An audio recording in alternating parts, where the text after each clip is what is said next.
Hello नमस्कार साथियों, good evening. मैं मनीष कुमार आप सभी का आपके अपने आरएम क्लासेज में स्वागत करता हूं। संध्या 6:30 बजे हैं और मैं आप लोग के समक्ष प्रस्तुत हूं लेकर एडिटोरिया की 5000 प्रश्नों वाली पुस्तक के साथ, जिसमें हम लोगों ने अभी तक 8 प्रैक्टिस सेट कर लिए हैं और आज हम लोग देखेंगे प्रैक्टिस सेट नंबर 9 और 10। अगर आप लोगों ने इससे पहले वाले प्रैक्टिस सेट नहीं देखे हैं तो उसे भी ज़रूर देखें और अपने एग्ज़ाम की तैयारी में एक बेहतर सहयोग प्राप्त करें। तो चलिए दोस्तों, आज हम लोग देखेंगे प्रैक्टिस सेट नंबर 9 और 10। आप लोग इसे अपने दोस्तों के साथ शेयर कर दें और आप लोग लाइक और कमेंट कर हमें ज़रूर बताएं कि आप लोग को ये सेशन कैसा लग रहा है। तो चलिए, आज हम लोग देखेंगे प्रैक्टिस सेट नंबर 9 और 9 का पहला प्रश्न आप लोग के सामने रहा और आप लोग इसका उत्तर करें।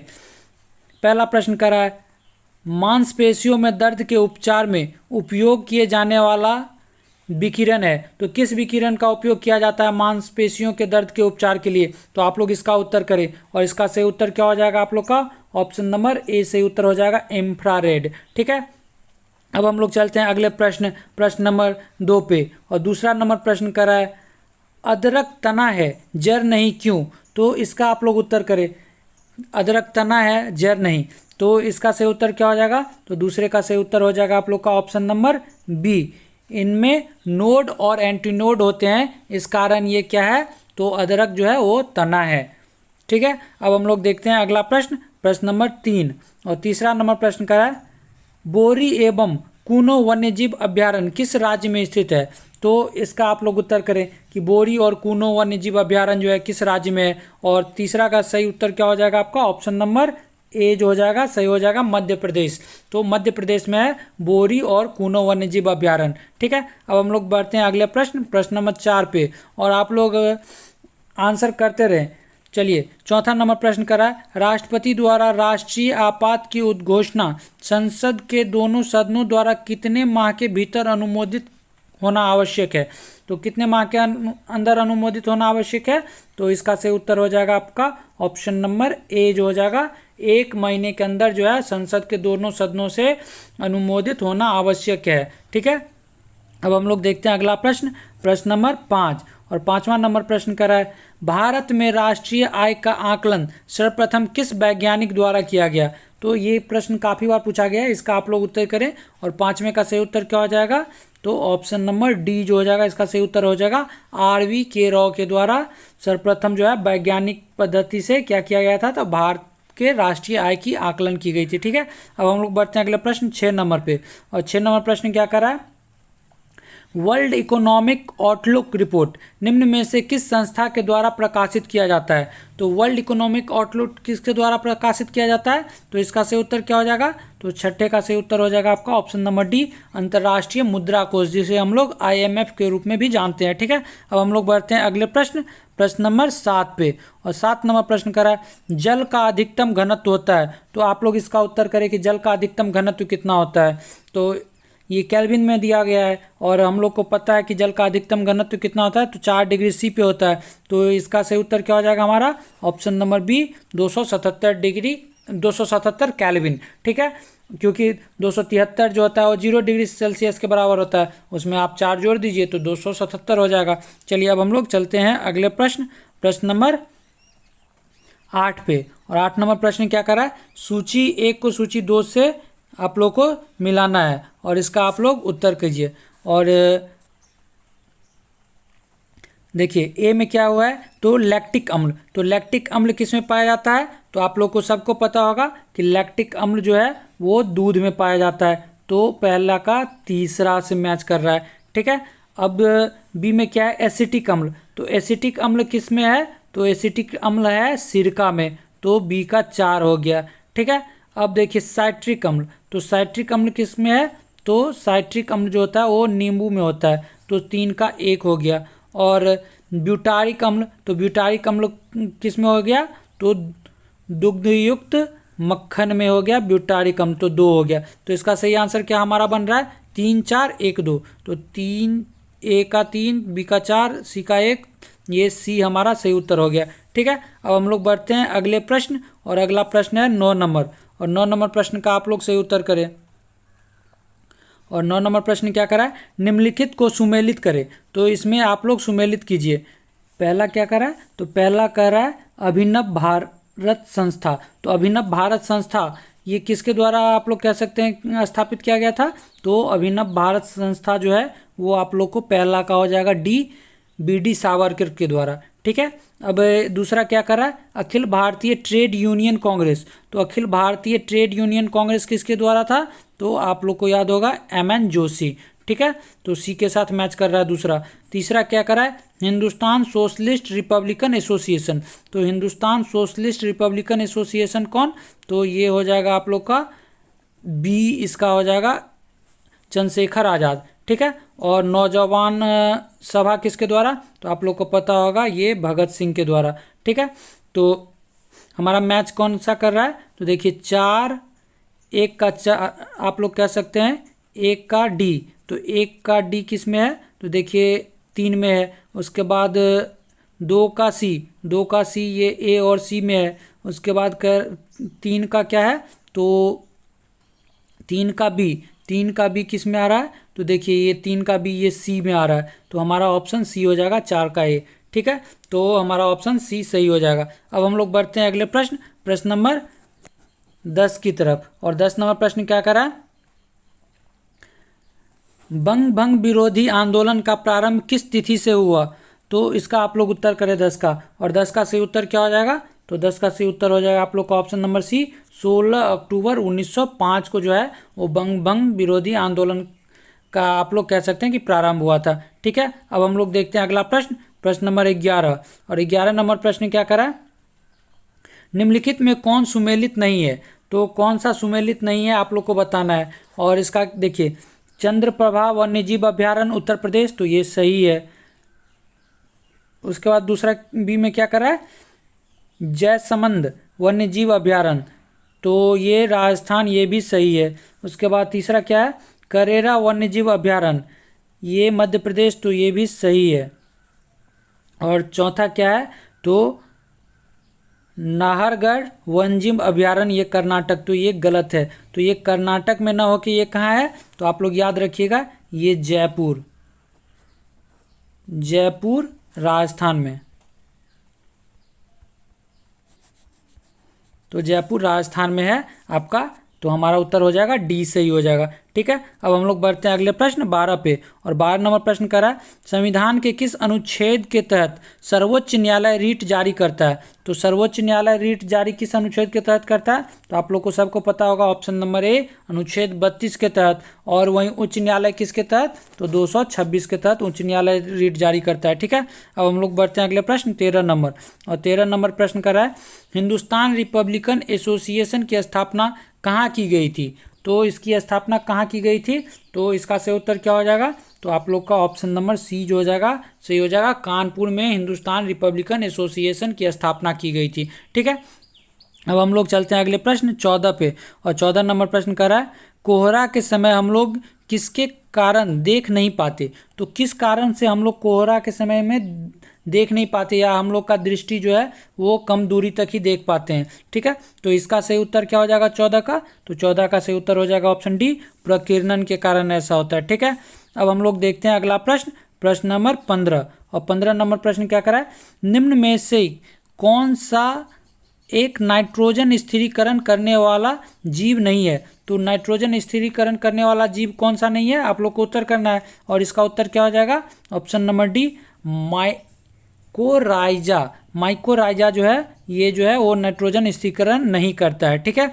बाकी नोस्टॉक, एनाबिना या एजोटोबैक्टर जो है वो ये तीनों जो है वो नाइट्रोजन का स्थिरीकरण करता है। अब हम लोग देखते हैं अगले प्रश्न, प्रश्न नंबर 16।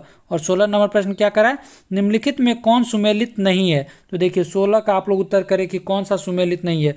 तो देखिए जजिया कर की समाप्ति 1564 में, तो बिल्कुल सही है, अकबर के द्वारा। ठीक है। मजहर की घोषणा 1579 में, तो ये भी सही है, हम लोग पिछले सेट में ये देखे थे। ठीक है। और इलाही संवत, तो इलाही संवत जो है ये गलत है। ये इलाही संवत कब आया था?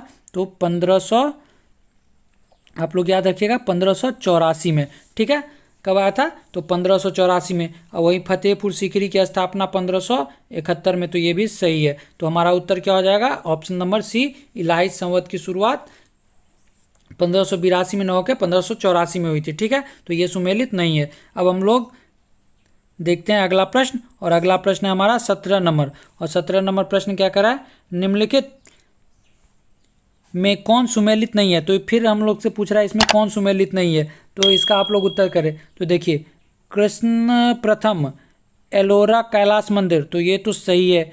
नरसिंह वर्मन प्रथम रथ मंदिर, तो रथ मंदिर का निर्माण नरसिंह वर्मन के द्वारा ही करवाया गया था, तो ये भी सही है। उसके बाद है राजा राज प्रथम, तो राजा राज प्रथम के द्वारा क्या करवाया गया था, तो बृहदेश्वर मंदिर, तो ये बात भी सही है। और नरसिंह वर्मन प्रथम कांची का कैलाश मंदिर, तो ये गलत है, क्योंकि कांची का कैलाश मंदिर जो है वो नरसिंह वर्मन प्रथम नहीं, ये द्वितीय हो जाएगा। नरसिंह वर्मन द्वितीय के द्वारा जो है वो कांची का कैलाश मंदिर का निर्माण कराया गया था, तो हमारा ऑप्शन डी सही हो जाएगा। ठीक है, ये सुमेलित नहीं है। चलिए अब हम लोग देखते हैं अगला प्रश्न, प्रश्न नंबर 18। और 18 नंबर प्रश्न कर रहा है, यदि किसी निश्चित समय अवधि में मूल्य और मौद्रिक आय दोगुनी हो जाती है तो वास्तविक आय होगी। तो देखिए, मूल्य और मौद्रिक आय दोगुनी हो रही है तो वास्तविक आय क्या होगी, तो वास्तविक आय अपरिवर्तित रहेगी। तो इसका ऑप्शन सी हमारा सही हो जाएगा। ठीक है, अब हम लोग बढ़ते हैं अगले प्रश्न, प्रश्न नंबर 19 पे। और 19 नंबर प्रश्न कर रहा है, जिला न्यायाधीशों की नियुक्ति कौन करता है। तो जिला न्यायाधीश की नियुक्ति कौन करता है, इसका आप लोग सही उत्तर करें। और इसका सही उत्तर क्या हो जाएगा, ऑप्शन नंबर सी जो हो जाएगा सही उत्तर हो जाएगा। राज्य के राज्यपाल के द्वारा जिला न्यायाधीश की नियुक्ति की जाती है। ठीक है, अब हम लोग बढ़ते हैं अगले प्रश्न, प्रश्न नंबर 20 पे। और 20 नंबर प्रश्न हमारा क्या करा है, पश्चिमी घाट पर पाई जाने वाली वनस्पति का प्रकार है। तो पश्चिमी घाट पे किस तरह की वनस्पति पाई जाती है, तो इसका सही उत्तर क्या हो जाएगा आपका, ऑप्शन नंबर ए जो हो जाएगा सही उत्तर हो जाएगा, सदाहरित वनस्पति पाई जाती है। ठीक है, अब हम लोग चलते हैं अगले प्रश्न 21 पे। और 21 नंबर प्रश्न करा है, निम्नलिखित में से किस शासक ने वातापी कोंड की उपाधि धारण की। तो आप लोग को बताना है कि वातापी कोंड की उपाधि किस शासक के द्वारा धारण किया गया था। तो 21 का सही उत्तर क्या हो जाएगा आपका, ऑप्शन नंबर डी जो हो जाएगा सही उत्तर हो जाएगा, नरसिंह वर्मन प्रथम के द्वारा ही क्या किया गया था, तो वातापी कोंड उपाधि धारण किया गया था। ठीक है, अब हम लोग बढ़ते हैं अगले प्रश्न, प्रश्न नंबर 22 पे। और 22 नंबर प्रश्न कर रहा है, 1857 की क्रांति के ठीक बाद कौन सा विद्रोह हुआ था। तो 22 का सही उत्तर क्या हो जाएगा, तो ठीक बात पूछ रहा है, तो इसका सही उत्तर हो जाएगा आप लोग का ऑप्शन नंबर डी, नील विद्रोह। और नील विद्रोह कब हुआ था, तो आप लोग कह सकते हैं कि 1859 60 में। ठीक है, 59 से 60। और वहीं अगर आप लोग से पूछ लिया जाए कि 1857 की क्रांति के ठीक पहले कौन सा विद्रोह हुआ था, तो संथाल विद्रोह हुआ था। और ये कब हुआ था, तो 1800 आप लोग याद रखिएगा 1855-56 में। ठीक है, चलिए अब हम लोग देखते हैं अगला प्रश्न, प्रश्न नंबर 23। और 23 नंबर प्रश्न करा है, निम्न में से कौन से समिति चुनाव सुधार से संबंधित है। तो चुनाव सुधार से कौन सा समिति संबंधित है आप लोग को बताना है। तो पहला क्या दे रहा है, दिनेश गोस्वामी समिति, तो ये तो संबंधित है।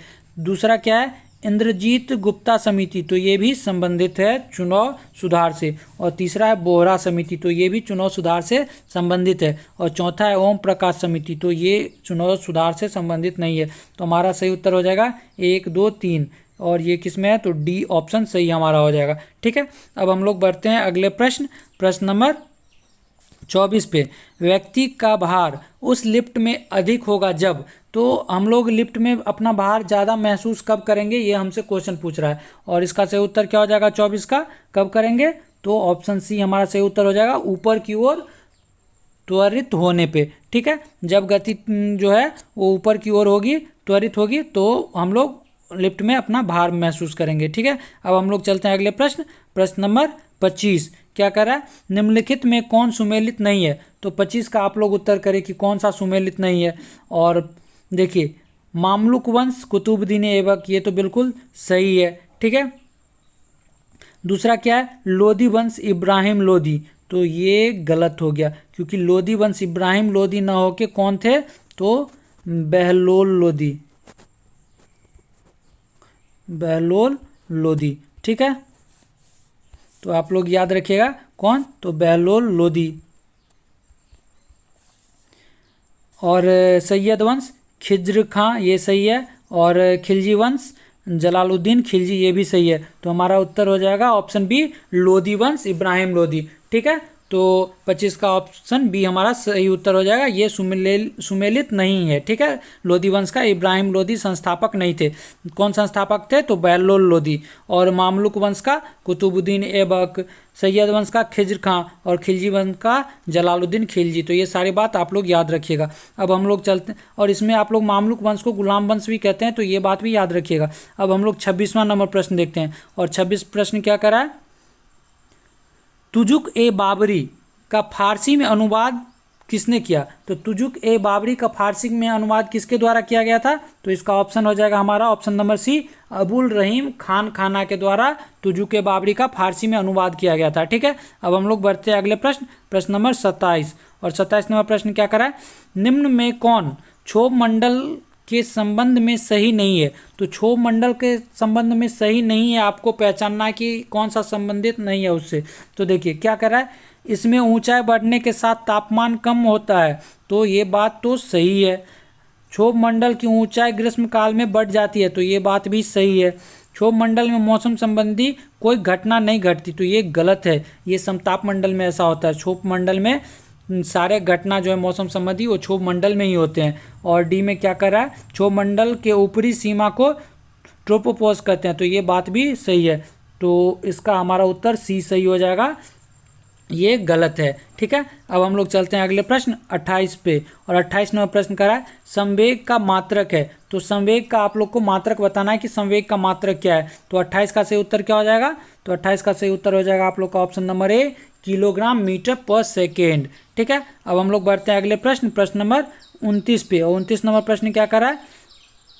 42वें संविधान संशोधन अधिनियम 1976 द्वारा भारतीय संविधान की प्रस्तावना में किन नए शब्दों को जोड़ा गया? तो कौन से नए शब्द जोड़े गए, इसका आप लोग उत्तर करें। तो देखिए कौन कौन से जोड़े गए। तो पहला क्या करा? समाजवादी, तो जोड़ा गया था। पंथ निरपेक्ष, ये भी आप लोग कह सकते हैं जोड़ा गया था। और तीसरा अखंडता भी जोड़ा गया था, लेकिन बंधुत्व नहीं जोड़ा गया था। तो इसका सही उत्तर क्या हो जाएगा हमारा 29 का? तो 29 का सही उत्तर हो जाएगा 1, 2, 3, ऑप्शन सी सही हो जाएगा। ठीक है, अब हम लोग बढ़ते हैं अगले प्रश्न, प्रश्न नंबर 30 पे। और 30 नंबर प्रश्न कह रहा है, भगत सिंह एवं बटुकेश्वर दत्त के केंद्रीय विधानसभा में किसके विरोध में बम फेंके? तो आप लोग इसका उत्तर करें 30 का। और किसके विरोध में बम फेंके थे? तो ट्रेड डिस्प्यूट बिल और पब्लिक सेफ्टी बिल, इन दोनों के खिलाफ इन्होंने बम फेंका था। तो इसका सही उत्तर हो जाएगा डी, ए और बी दोनों। ठीक है, अब हम लोग देखते हैं अगला प्रश्न, प्रश्न नंबर 31। और 31 नंबर प्रश्न करा, जास्कर श्रेणी किस हिमालय में स्थित है? तो आप लोग को ये पता होगा और आप लोग इसका उत्तर करें। और इसका सही उत्तर क्या हो जाएगा आप लोग का 31 का? ऑप्शन नंबर बी जो हो जाएगा, ट्रांस हिमालय में स्थित है जास्कर श्रेणी। ठीक है, अब हम लोग बढ़ते हैं अगले प्रश्न 32 पे। और 32 नंबर प्रश्न करा, दसाला बंदोबस्त निम्न में से किसके दिमाग की उपज थी? तो ये किसके दिमाग की उपज थी दसाला? तो दसाला जो थी वो टोडल मल की दिमाग की उपज थी। ऑप्शन बी हमारा सही हो जाएगा। और ये अकबर के दरबार में थे। ठीक है, अब हम लोग चलते हैं अगले प्रश्न, प्रश्न नंबर 33। और 33 नंबर प्रश्न करा, दाची ग्राम राष्ट्रीय उद्यान निम्नलिखित में से किस वन्य जीव के लिए प्रसिद्ध है? तो आप लोग इसका उत्तर करें, दाची ग्राम जो है वो किस जीव के लिए प्रसिद्ध है? तो इसका सही उत्तर हो जाएगा आप लोग का ऑप्शन नंबर बी, हंगूल के लिए ये दाची ग्राम राष्ट्रीय उद्यान जो है वो प्रसिद्ध है। ठीक है, अब हम लोग बढ़ते हैं अगले प्रश्न 34 पे। और 34 नंबर प्रश्न करा, सभी प्रकार की सरकारी आय तथा व्यय निम्नलिखित में से किसमें जाते हैं? तो किसमें जाते हैं आप लोग को पता है होगा, और तो आप लोग आंसर करें। और इसका सही आंसर क्या हो जाएगा? तो सभी प्रकार के सरकारी आय और व्यय जो है वो भारत के समेकित निधि में जाते हैं। तो ऑप्शन डी हमारा सही हो जाएगा, भारतीय समेकित निधि में। ठीक है, अब हम लोग बढ़ते हैं अगले प्रश्न 35 पे। और 35 नंबर प्रश्न करा, रक्त के वर्गीकरण का सिद्धांत किसने दिया? तो रक्त के वर्गीकरण का सिद्धांत किसके द्वारा दिया गया था?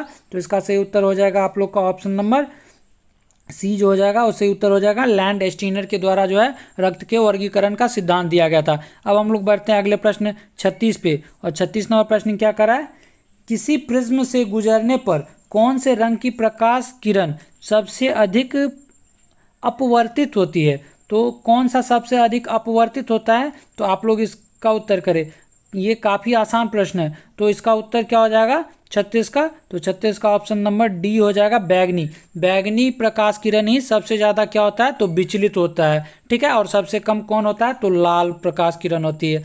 चलिए अब हम लोग देखते हैं अगला प्रश्न, प्रश्न नंबर 37। और 37 नंबर प्रश्न हमारा क्या करा है, कांग्रेस की उत्पत्ति के संबंध में सेफ्टी वॉल्व का सिद्धांत निम्नलिखित में से किसने दिया था। तो सेफ्टी वॉल्व का सिद्धांत किसके द्वारा दिया गया था, तो ये काफ़ी बार प्रश्न पूछा गया है और इसका आप लोग उत्तर करें। और इसका सही उत्तर क्या हो जाएगा 37 का, तो आप लोग का option number D Lala Lajpat Rai के द्वारा जो है वो सेफ्टी वॉल्व सिद्धांत दिया गया था, ठीक है। अब हम लोग देखते हैं अगला प्रश्न 38 नंबर। और 38 नंबर प्रश्न कर रहा है, पौधों के किस भाग में प्रकाश संश्लेषण होता है। तो पौधे के किस भाग में प्रकाश संश्लेषण होता है, तो ऑप्शन सी हमारा सही हो जाएगा, क्लोरोप्लास्ट में जो है वो प्रकाश संश्लेषण की प्रक्रिया होती है, ठीक है।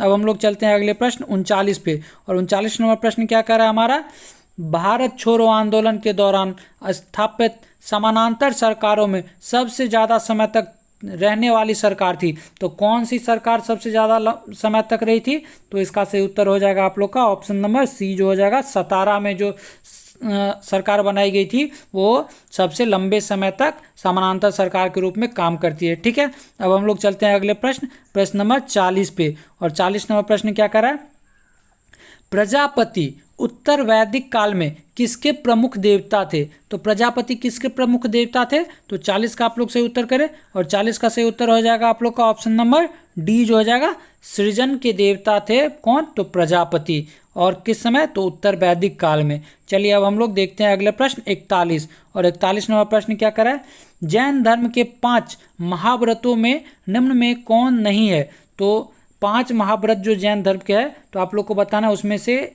कौन सा ये नहीं है ऑप्शन में। तो इसका सही देखिए, अहिंसा, अस्त्य, अपरिहार ये सारे हैं। और डी जो है हमारा स्यादवाद, ये उसके 5 महाव्रतों में शामिल नहीं है, ठीक है।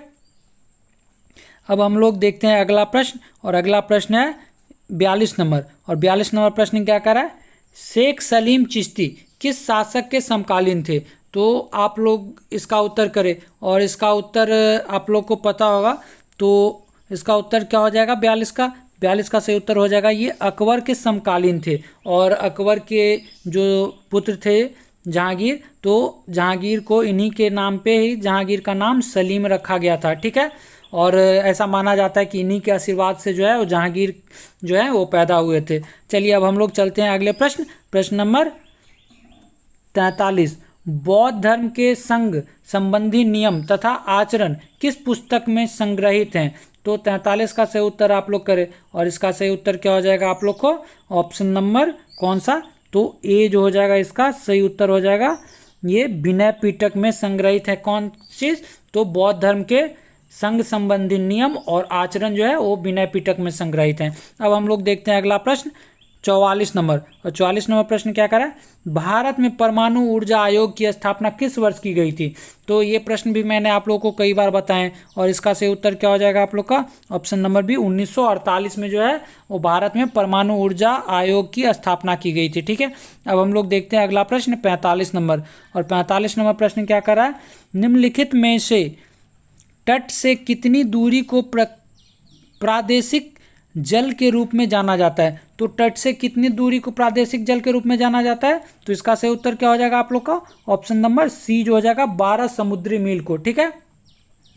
चलिए अब हम लोग देखते हैं अगला प्रश्न, प्रश्न नंबर 46। और 46 नंबर प्रश्न क्या कर रहा है, वीरभूमि किसका समाधि स्थल है। तो वीरभूमि किसका समाधि स्थल है, इसका आप लोग सही उत्तर करें। और इसका सही उत्तर क्या हो जाएगा आप लोग का, तो इसका सही उत्तर हो जाएगा आप लोग का option number A, Rajiv Gandhi के समाधि स्थल को वीरभूमि कहा जाता है, ठीक है। अब हम लोग देखते हैं अगला प्रश्न, प्रश्न नंबर 47। और 47 नंबर प्रश्न क्या करा है, निम्न में कौन सी श्रृंखला द्वितीयक रंगों की है। तो द्वितीयक रंगों की कौन सी श्रृंखला है, तो इसका आप लोग सही उत्तर करें। और इसमें कौन सा हो जाएगा, तो आप लोग का ऑप्शन नंबर बी सही हो जाएगा, पिकॉक पीला, पिकॉक नीला और मैजेंटा जो है इसका सही उत्तर हो जाएगा, ठीक है। वहीं अब हम लोग देखते हैं अगला प्रश्न। और अगला प्रश्न हमारा क्या है, तो 48 नंबर। और 48 नंबर प्रश्न क्या करा है, निम्नलिखित में से कौन कैथोड किरण का गुण नहीं है। तो कैथोड किरण का गुण नहीं है आप लोग को बताना है। तो देखिए ए में है कैथोड किरणें अदृश्य होती है, तो ये बात सही है। यह फोटोग्राफी प्लेट को प्रभावित करती है, तो ये बात भी सही है। और इसकी वेदन क्षमता उच्च होती है, तो ये बात गलत है, इसकी वेदन क्षमता जो होती है उच्च नहीं होती है। और इसका वेग प्रकाश के वेग से 1/10 गुना होता है, तो ये बात सही है। तो हमारा उत्तर सही हो जाएगा ऑप्शन सी। ठीक है, अब हम लोग देखते हैं अगला प्रश्न, और अगला प्रश्न है 49 नंबर। और 49 नंबर प्रश्न क्या करा, राष्ट्रीय आपात की उद्घोषणा राष्ट्रपति कर सकता है। तो राष्ट्रीय आपात की घोषणा राष्ट्रपति किनकी सलाह पे करता है, आप लोगों से ये प्रश्न पूछ रहा है। तो इसका सही उत्तर क्या हो जाएगा आप लोग का, ऑप्शन नंबर कौन सा, तो डी हो जाएगा। मंत्रिमंडल के लिखित सलाह पे ही राष्ट्रपति जो है वो आपातकाल की उद्घोषणा कर सकते हैं। ठीक है, अब हम लोग देखते हैं अगला प्रश्न, प्रश्न नंबर 50। और 50 नंबर प्रश्न क्या कर रहा है, राष्ट्रपति की संवैधानिक स्थिति के बारे में कौन सा कथन सही है। तो देखिए इसमें से कौन सा कथन सही है, तो क्या कह रहा है, राष्ट्रपति राष्ट्र का प्रतिनिधित्व करता है किंतु राष्ट्र का शासन नहीं करता।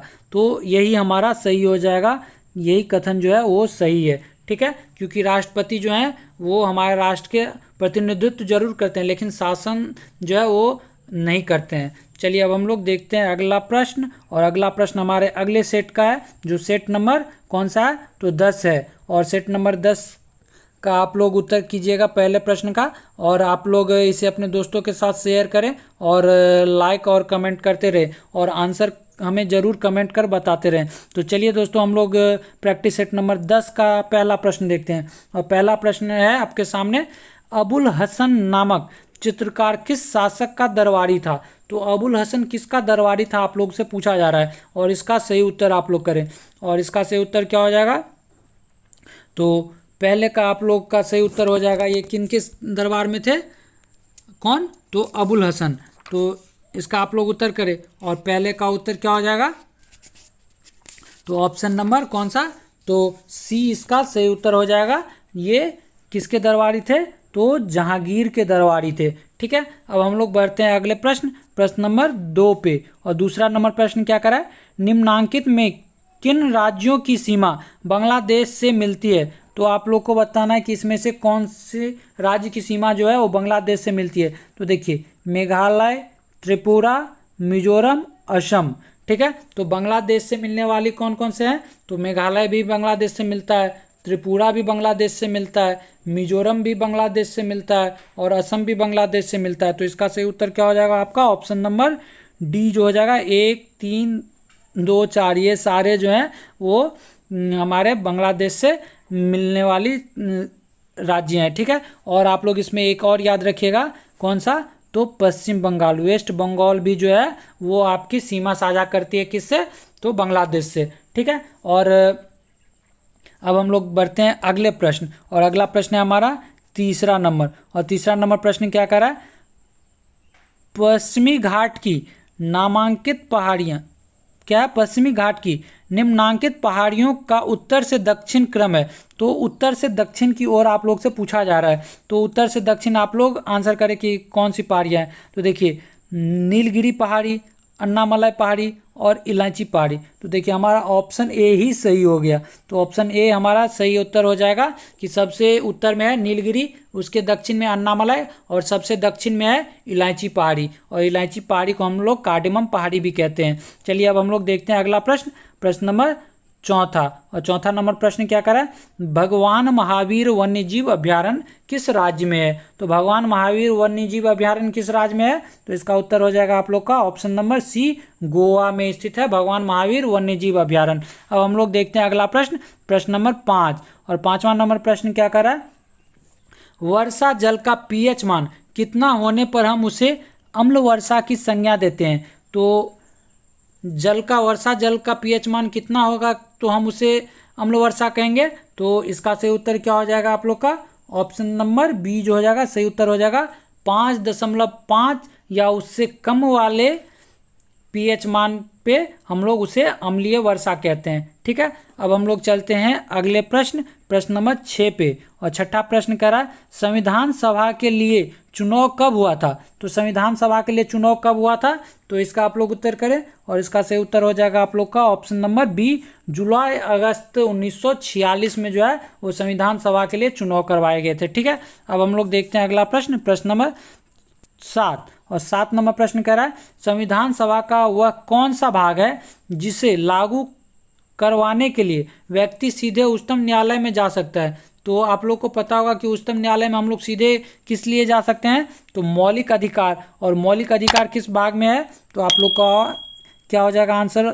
ऑप्शन नंबर ए, भाग 3 में जो है वो मौलिक अधिकार है। ठीक है, और भाग 4 में राज्य के नीति निर्देशक तत्व हैं। चलिए अब हम लोग देखते हैं अगला प्रश्न, प्रश्न नंबर 8। और 8वां नंबर प्रश्न क्या कर रहा है? स्वदेशी आंदोलन की शुरुआत किस अधिवेशन के बाद हुई? तो स्वदेशी आंदोलन की शुरुआत किस अधिवेशन के बाद हुई थी?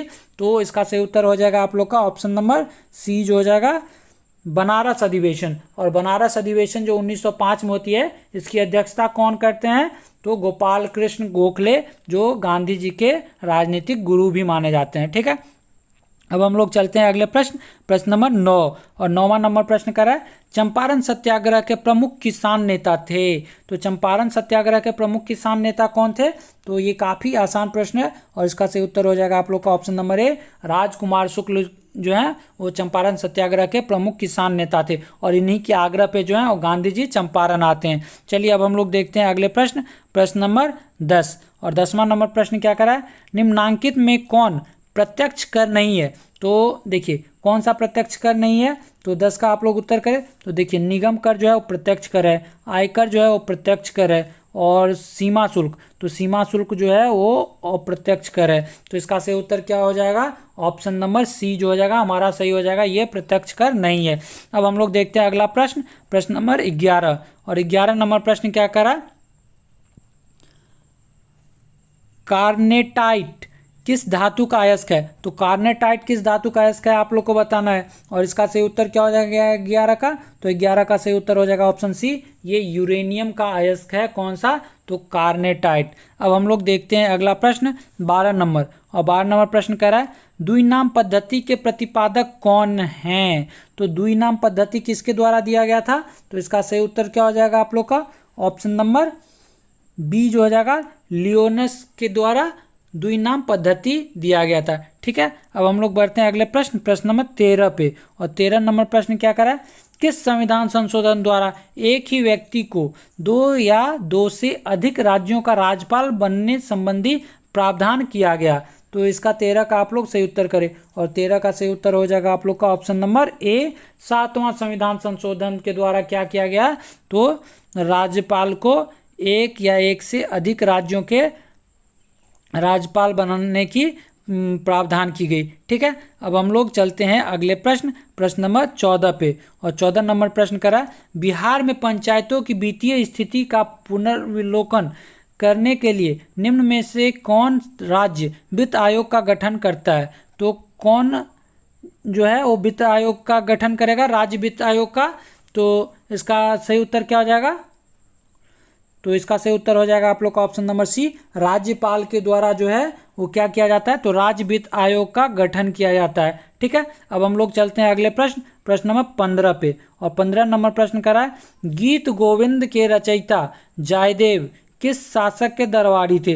तो आप लोग एक तो याद रखिएगा कि गीत गोविंद किसके द्वारा रचना की गई है? तो जयदेव के द्वारा। और ये किसके दरबारी कवि थे? तो इसका सही उत्तर हो जाएगा आप लोग का ऑप्शन नंबर कौन सा? तो डी, लक्ष्मण सेन के दरबारी कवि थे। कौन? तो जयदेव। चलिए अब हम लोग बढ़ते हैं अगले प्रश्न 16 पे। और 16 नंबर प्रश्न क्या करा? हंटर कमीशन की रिपोर्ट में किसके विकास पर विशेष जोर दिया गया? तो हंटर कमीशन के रिपोर्ट में किसके विकास पे जोर दिया गया था? तो इसका सही उत्तर क्या हो जाएगा आप लोग का? ऑप्शन नंबर सी जो हो जाएगा सही उत्तर हो जाएगा, प्राथमिक शिक्षा को पर जोर दिया गया था। ठीक है, अब हम लोग देखते हैं अगला प्रश्न, प्रश्न नंबर 17। और 17 नंबर प्रश्न क्या कर रहा है? भारतीय संविधान के अनुच्छेद 244 संबंधित है। तो अनुच्छेद 244 किस चीज़ से संबंधित है? तो आप लोग इसका उत्तर करें। और इसका सही उत्तर हो जाएगा आप लोग का कौन सा?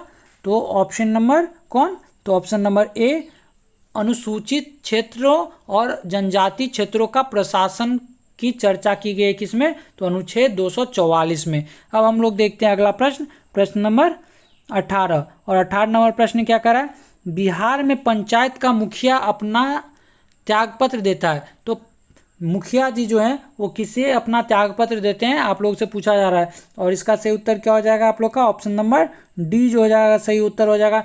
जिला पंचायत राज पदाधिकारी को जो है मुखिया अपना त्यागपत्र दे सकता है। ठीक है, अब हम लोग चलते हैं अगले प्रश्न, प्रश्न नंबर 19 पे। और 19 नंबर प्रश्न क्या करा है, निम्नलिखित में कौन सा देश भू आवेष्टित नहीं है। तो आप लोग को बताना है कि भू आवेष्टित नहीं है मतलब क्या, आप लोग से पूछा जा रहा है कि हम लोग कहते हैं ना लैंडलॉक, तो पूछ रहा है कौन सा देश लैंडलॉक नहीं है। तो इसका सही उत्तर क्या हो जाएगा, ऑप्शन नंबर डी, रूस जो है वो लैंडलॉक नहीं है। ठीक है, अब हम लोग देखते हैं अगला प्रश्न, और अगला प्रश्न है हमारा 20 नंबर। और 20 नंबर प्रश्न क्या करा है,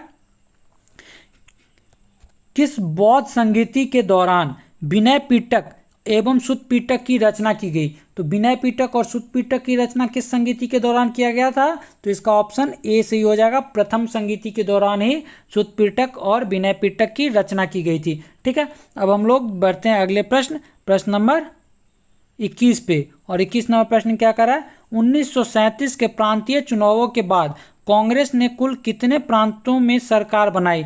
तो कांग्रेस के द्वारा कितने प्रांतों में सरकार बनाई गई थी, तो इसका सही उत्तर आप लोग करें। और 21 का सही उत्तर हो जाएगा ऑप्शन सी, 8 राज्यों में जो है 8 प्रांतों में कांग्रेस के द्वारा क्या किया गया था, तो सरकार बनाया गया था। और बहुमत जो है वो 5 प्रांतों में बहुमत के साथ कांग्रेस विजय हुई थी। ठीक है, अब हम लोग देखते हैं अगला प्रश्न, प्रश्न नंबर 22। और 22 नंबर प्रश्न कर रहा है, एक जीन एक एंजाइम सिद्धांत किसके द्वारा प्रतिपादित किया गया। तो एक जीन एक एंजाइम जो है वो किसके द्वारा प्रतिपादित किया गया, आप लोग उत्तर करें। और इसका सही उत्तर क्या हो जाएगा आप लोग को, ऑप्शन नंबर सी, बीडल एवं टैटम के द्वारा जो है एक जीन एक एंजाइम सिद्धांत दिया गया। ठीक है, अब हम लोग बढ़ते हैं अगले प्रश्न 23 नंबर पे। और 23 नंबर प्रश्न का आप लोग सही उत्तर करें, क्या है, सुमेलित कीजिए।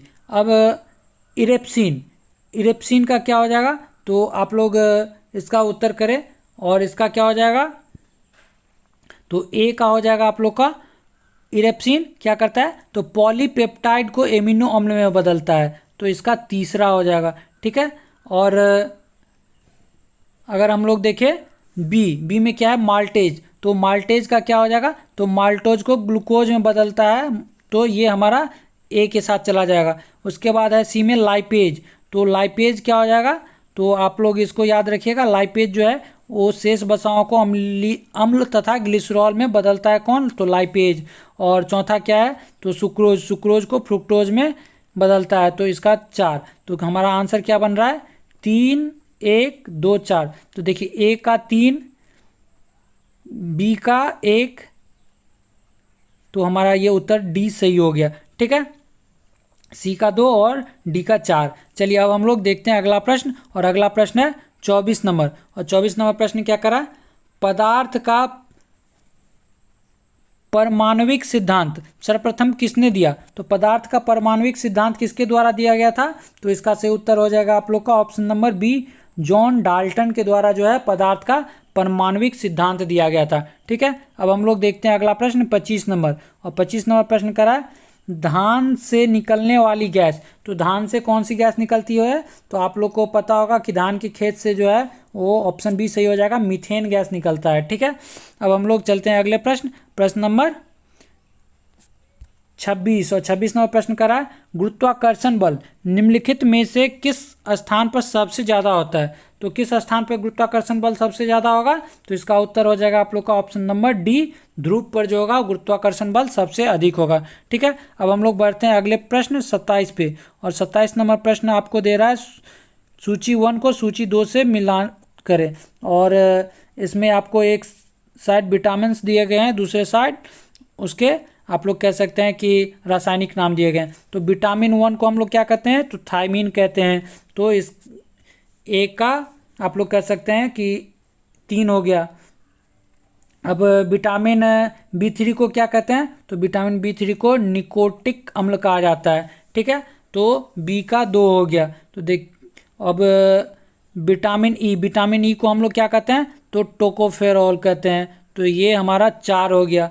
तो कौन सा हमारा मैचिंग हो रहा है, और के का फाइलोक्विनोन विटामिन के का। तो ये हमारा, तो देखिए क्या हमारा उत्तर आ रहा है, 3 2 4 1, 3 2 4 1, हमारा ऑप्शन ए सही हो रहा है 27 का। ठीक है, अब हम लोग बढ़ते हैं अगले प्रश्न, प्रश्न नंबर 28 पे। और 28 नंबर प्रश्न क्या करा है, ध्वनि की चाल निर्वात में कितना होता है। तो ध्वनि की चाल निर्वात में पूछ रहा है, और ये काफ़ी आसान प्रश्न है, और इसका सही उत्तर क्या हो जाएगा 28 का, ऑप्शन नंबर डी 0 होता है। ध्वनि जो है वो निर्वात में नहीं प्रवाह करती है। ठीक है, अब हम लोग चलते हैं अगले प्रश्न, प्रश्न नंबर 29 पे। और 29 नंबर प्रश्न क्या करा है, एक वर्णांध पुरुष का सामान्य महिला की संतानों में पुरुषों के वर्णांध होने की संभावना है। ठीक है, तो आप लोग से क्या कह रहा है कि पुरुष जो है वो वर्णांध है और महिला जो है वो क्या है, तो सामान्य है, और उनके संतान में जो पुरुष संतान होंगे तो उनकी संभावना क्या होगी वर्णांधता की, तो क्या होगी, तो इसका ऑप्शन डी सही हो जाएगा, 0 हो जाएगा। ठीक है, अब हम लोग देखते हैं अगले प्रश्न, प्रश्न नंबर 30। और 30 नंबर प्रश्न क्या हो जाएगा, एक भारत श्रेष्ठ भारत अभियान भारत के किस मंत्रालय या संस्था द्वारा जारी किया जाता है। तो इसका सही उत्तर क्या हो जाएगा 30 का, ऑप्शन नंबर कौन सा, तो ए जो हो जाएगा सही उत्तर हो जाएगा, सूचना और प्रसारण मंत्रालय के द्वारा एक भारत श्रेष्ठ भारत अभियान चलाया जा रहा है। ठीक है, अब हम लोग देखते हैं अगला प्रश्न, प्रश्न नंबर 31। और 31 नंबर प्रश्न क्या करा है, सूची 1 को सूची 2 से सुमेलित कीजिए और इसका आप लोग उत्तर कीजिए। और इसका सही उत्तर आप लोग का क्या हो जाएगा, तो देखिए उष्णकटिबंधीय वन, तो उष्णकटिबंधीय वन कहाँ होता है, तो साइलेंट वैली 1 का 4 हो जाएगा। शंकु वृक्ष, तो शंकु वृक्ष कहाँ पाया जाएगा, ये ठंडे प्रदेशों में होता है, तो देखिए ये इसका हिमाचल प्रदेश हो जाएगा। ठीक है, और कच्छ वनस्पति ये आप लोग कह सकते हैं कि सुंदर वन टाइप में होते हैं। ठीक है, और पतझर वन कहाँ है, तो राजस्थान। तो हमारा उत्तर क्या हो रहा है, तो 4 2 1 3, तो 4 2 1 3, देखिए हमारा ऑप्शन डी सही हो रहा है 31 का। ठीक है, अब हम लोग चलते हैं अगले प्रश्न, प्रश्न नंबर 32 पे। और 32 नंबर प्रश्न क्या कर रहा है, नेपाल की सीमा को स्पर्श करने वाले बिहार के जिलों का समूह है। तो नेपाल की सीमा को बिहार के कौन कौन से जिले जो है वो संपर्क करते हैं, स्पर्श करते हैं, तो इसका आप लोग उत्तर करें। तो ए में क्या है, पश्चिमी चंपारण जो कि करता है, पूर्वी चंपारण करता है, सीतामढ़ी करता है, मधुबनी करता है, सुपौल करता है, अररिया करता है, किशनगंज करता है। तो हमारा ए सही हो गया, यही सही हो जाएगा। ठीक है, क्योंकि बी में देखिए ये दरभंगा नहीं करता, सी में देखिए ये गोपालगंज नहीं करता और सरसा नहीं करता, तो हमारा ए सही उत्तर हो जाएगा। ठीक है, अब हम लोग देखते हैं अगला प्रश्न, प्रश्न नंबर 33। और 33 नंबर प्रश्न क्या कर रहा है, पखुई वन्यजीव अभ्यारण्य स्थित है। तो पखुई वन्यजीव अभ्यारण्य कहाँ स्थित है, आप लोग इसका उत्तर करें। और पखुई वन्यजीव अभ्यारण्य जो है वो अरुणाचल प्रदेश में स्थित है, इसका सही उत्तर ऑप्शन ए हो जाएगा। ठीक है, अरुणाचल प्रदेश। अब हम लोग देखते हैं अगला प्रश्न, प्रश्न नंबर 34। और 34 नंबर प्रश्न क्या करा है, केंद्रीय वनस्पति अनुसंधान संस्थान कहाँ स्थित है। तो केंद्रीय वनस्पति अनुसंधान संस्थान जो है वो कहाँ स्थित है, तो 34 का सही उत्तर हो जाएगा आपका ऑप्शन नंबर ए, ये लखनऊ में स्थित है केंद्रीय वनस्पति अनुसंधान संस्थान। ठीक है, अब हम लोग बढ़ते हैं अगले प्रश्न, प्रश्न नंबर 35 पे। और 35 नंबर प्रश्न क्या करा है, अंग्रेजों द्वारा बनाई गई भू राजस्व व्यवस्था की निम्न प्रणालियों में कौन कृषकों के लिए ज़्यादा सुरक्षा प्रदान करती है। तो कौन ज़्यादा सुरक्षा प्रदान करती है, तो देखिए इन तीनों में से तो वैसे आप लोग कह सकते हैं कि हर एक में किसानों का शोषण हुआ था, लेकिन इनमें से आप लोग कह सकते हैं कि बी सही उत्तर हो जाएगा, रैयतवाड़ी जो है वो सबसे ज़्यादा सुरक्षा प्रदान करती थी। ठीक है, अब हम लोग बढ़ते हैं अगले प्रश्न, प्रश्न नंबर 36 पे। और 36 नंबर प्रश्न क्या कर रहा है, सहायक संधि बेलेजली द्वारा लाई गई निम्न में से किस राज्य के शासक इसमें सम्मिलित नहीं हुए थे। तो आप लोग एक तो याद रखिएगा कि सहायक संधि किसके द्वारा लाई गई थी, तो बेलेजली। और इसमें कौन शामिल नहीं हुए थे, तो मैंने आपको बताया था, तो इसका सही उत्तर क्या हो जाएगा हमारा ऑप्शन नंबर कौन सा, तो डी सही उत्तर हो जाएगा। इंदौर के होलकर जो हैं वो इसमें शामिल नहीं हुए थे सहायक संधि के तहत। चलिए अब हम लोग देखते हैं अगला प्रश्न, प्रश्न नंबर 37। और 37 नंबर प्रश्न क्या करा है, निम्न में कौन शासक बौद्ध धर्म से संबंधित नहीं रहे। तो कौन बौद्ध धर्म से संबंधित नहीं रहे, तो इसका सही उत्तर क्या हो जाएगा, ऑप्शन नंबर डी जो हो जाएगा सही उत्तर हो जाएगा, चंड प्रद्योत जो है वो कभी बौद्ध धर्म से संबंधित नहीं रहे। तो इसका सही उत्तर हो जाएगा ऑप्शन डी, चंद्र प्रद्योत। ठीक है, अब हम लोग बढ़ते हैं अगले प्रश्न, और अगला प्रश्न है हमारा कौन सा, 38 नंबर। तो 38 नंबर का आप लोग उत्तर करें। और प्रश्न क्या करा है, बुद्ध की खरी प्रतिमा निम्न में किस काल में बनाई गई। तो बुद्ध की खरी प्रतिमा किस काल में बनाई गई, तो इसका सही उत्तर क्या हो जाएगा, तो 38 का सही उत्तर हो जाएगा आप लोग का ऑप्शन नंबर सी, कुषाण काल में जो है वो बुद्ध की खरी प्रतिमा बनाई गई। ठीक है, अब हम लोग बढ़ते हैं अगले प्रश्न 39 पे, और 39 नंबर प्रश्न कह रहा है किस राजवंश ने सर्वाधिक सोने के सिक्के चलाए। तो सर्वाधिक सोने के सिक्के किस राजवंश के द्वारा चलाया गया था, तो इसका ऑप्शन डी हमारा सही उत्तर हो जाएगा, गुप्त वंश के द्वारा सर्वाधिक सोने के सिक्के चलाए गए थे। ठीक है, अब हम लोग देखते हैं अगला प्रश्न, प्रश्न नंबर 40, और 40 नंबर प्रश्न क्या करा है, निम्न में से कौन से ही सुमेलित नहीं है। तो कौन सा सही सुमेलित नहीं है, तो ये आपको बताना है। तो देखिए, हिंदुओं पर लगाया गया कर, जजिया कर, तो ये तो बिल्कुल सही है। मुसलमानों द्वारा दिया जाने वाला कर जकात, तो ये भी सही है। यूरोप में लूट का माल क्या है, युद्ध में लूट का माल को क्या कहते थे, तो खुम्स कहा जाता था, ये भी सही है। और मुस्लिमों द्वारा दिया जाने वाला भूमि कर, ये खराज, तो ये गलत है, क्योंकि खराज जो है वो आप लोग कह सकते हैं कि गैर मुसलमानों से वसूले जाने वाला भूमि कर था, खराज।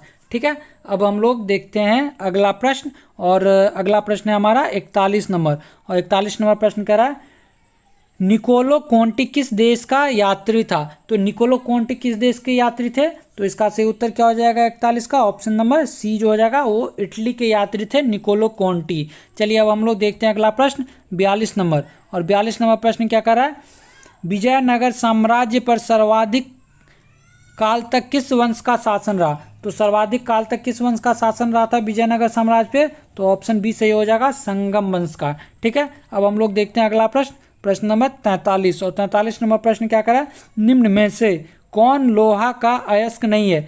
तो इसमें आपको बताना है कि लोहा का अयस्क कौन सा नहीं है। तो देखिए, हेमेटाइट तो लोहा का अयस्क है, मैग्नेटाइट भी लोहा का अयस्क है, सिडेराइट भी लोहा का अयस्क है, लेकिन मैलेकाइट जो है वो लोहा का अयस्क नहीं है। हमारा ऑप्शन डी सही उत्तर हो जाएगा, कौन सा, तो मैलेटाइट जो है वो लोहा का अयस्क नहीं है।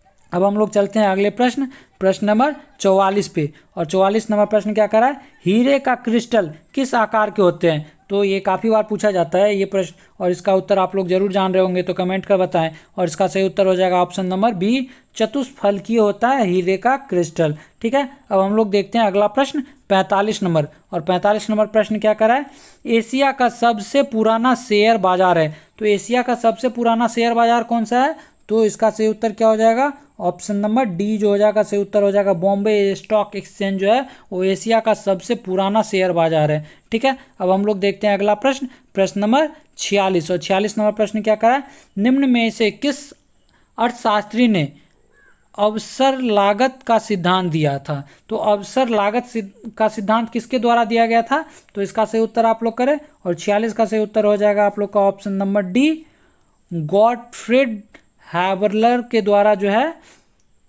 अवसर लगान का सिद्धांत दिया गया था। ठीक है, अब हम लोग चलते हैं अगले प्रश्न, प्रश्न नंबर 47, और 47 नंबर प्रश्न का आप लोग उत्तर करें। और क्या करा, निम्नलिखित को सुमेलित करना है, और सुमेलित कर आप लोग बताएं कि इसका सुमेलित कीजिए।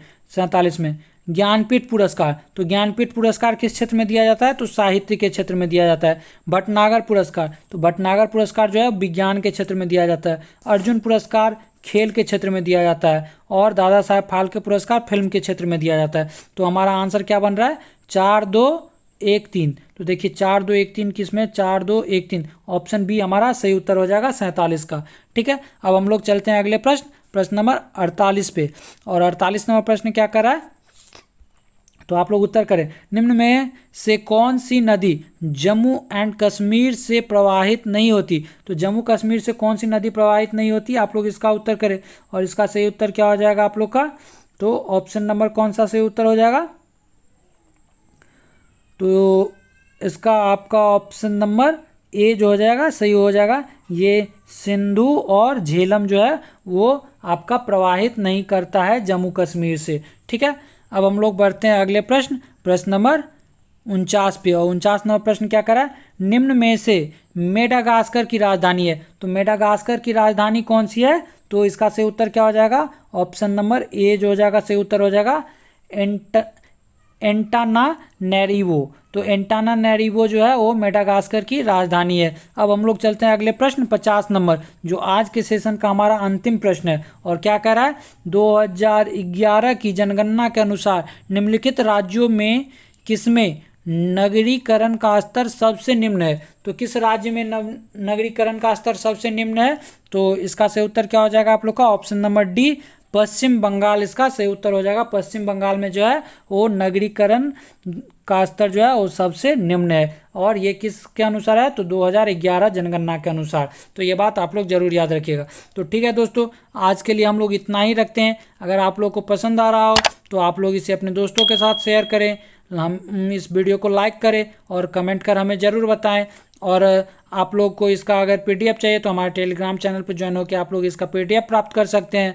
तो उम्मीद करते हैं कि आप लोग की पढ़ाई अच्छी चल रही होगी और आप लोग ज़ोरों शोरों से अपने एग्ज़ाम की तैयारी में लगे होंगे, क्योंकि काफ़ी कम वक्त बचा है। तो आप लोग इसी तरह से अपना पूरा दमखम लगा के तैयारी करते रहें और आप लोग इसमें ज़रूर सफल होंगे। तो चलिए दोस्तों, आज के लिए हम लोग इतना ही रखते हैं। धन्यवाद। जय हिंद।